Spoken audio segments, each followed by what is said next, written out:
بےنظیر بھٹو شہید سے میری صرف ایک ملاقات ہوئی تھی، اور وہ ملاقات 3 گھنٹے پر محیط تھی، جب وہ ہم جلا وطنی کے دور میں جدہ سعودی عربیہ میں ہوتے تھے تو زرداری صاحب اور بےنظیر بھٹو صاحبہ تشریف لائی تھیں اور ہمارے ساتھ کھانا کھایا تھا، میرے ساتھ بیٹھی تھی اور میرے ساتھ انہوں نے ایک ماں کی طرح، شفیق ماں کی طرح 3 گھنٹے میرے ساتھ گزارے. مجھے آج بھی وہ بات نہیں بھولتی، مجھے وہ آج بھی ملاقات نہیں بھولتی.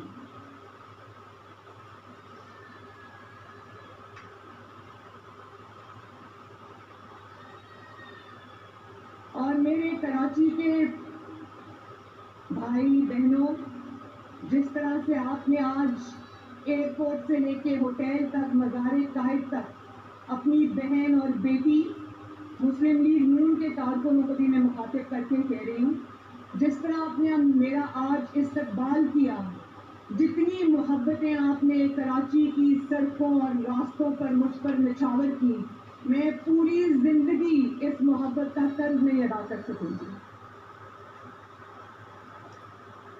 اور آج آپ نے کراچی میں مجھے جس طرح اپنے ساتھ جوڑ لیا ہے، یہ رفاقت اب انشاءاللہ پوری زندگی میں نبھاؤں گی آپ کے ساتھ. مجھے آج ویسے فرینکلی مجھے آج لاہور کی سڑکوں کے اور کراچی کی سڑکوں میں کوئی فرق نظر نہیں آیا. اتنی محبت ملی مجھے. بہت بہت شکریہ ایک دفعہ پھر آپ کا. یہاں پر شاید مراد علی شاہ صاحب بیٹھے ہیں. میں پیپلز پارٹی کی گورنمنٹ کو اور مراد علی شاہ صاحب کو یہ قرض تھا ان پر، جس طرح کورونا میں انہوں نے خدمات انجام دی، میں ان کو اس پہ خراج تحسین پیش کرتی ہوں. اور بجائے وفاق سے تعاون کے الٹے ان کو تانے سننے کو ملے اور تجدید کا نشانہ بنایا گیا، یہ بہت قابل مذمت بات ہے. تو کراچی کے میرے بھائیوں اور بہنوں، کل آپ نے اپنی ٹی وی اسکرینز پر دیکھا ہوگا ضرور کہ ایک شخص کل چیخ چیخ کر اپنی ناکامی اور اپنی شکست کا ماتم کر رہا تھا. دیکھا تھا نا؟ کس کس نے دیکھا تھا؟ ابھی تو ایک ہی جلسہ ہوا ہے. لوگوں کو کہتے ہو گھبرانا نہیں ہے، اور ابھی ایک گجرانوالہ کا جلسہ ہوا اور تم گھبرانا شروع ہو گئے. ایک ہی جلسے میں نہ صرف یہ کہ اپنا دماغی توازن بھی کھو بیٹھے ہو، بلکہ اپنے ہوش و حواس بھی کھو بیٹھے ہو. اور اگر آپ کو نہیں پتا، اگر آپ کی ٹریننگ میں، آپ کی تربیت میں یہ چیز شامل نہیں ہے، جعلی ہی صحیح، سلیکٹڈ ہی صحیح، لیکن وزیر اعظم کے آفس پہ تو آپ بیٹھے ہوئے ہو، اگر آپ کو یہ پتا نہیں ہے کہ ہم جانتے ہیں آپ دباؤ میں ہیں، ہم جانتے ہیں آپ پریشر میں ہیں، اور اس دباؤ اور پریشر کی بہت ساری وجوہات ہیں، لیکن اگر آپ یہ نہیں جانتے کہ دباؤ میں، پریشر میں گریس کس طرح دکھائی جاتی ہے، تو پھر اگر آپ کے ارد گرد کوئی ایسے لوگ ہیں ان سے ہی مشورہ لے لو. لیکن خدارا وزیر اعظم کی کرسی کی ہی کوئی لاج رکھ لی ہوتی.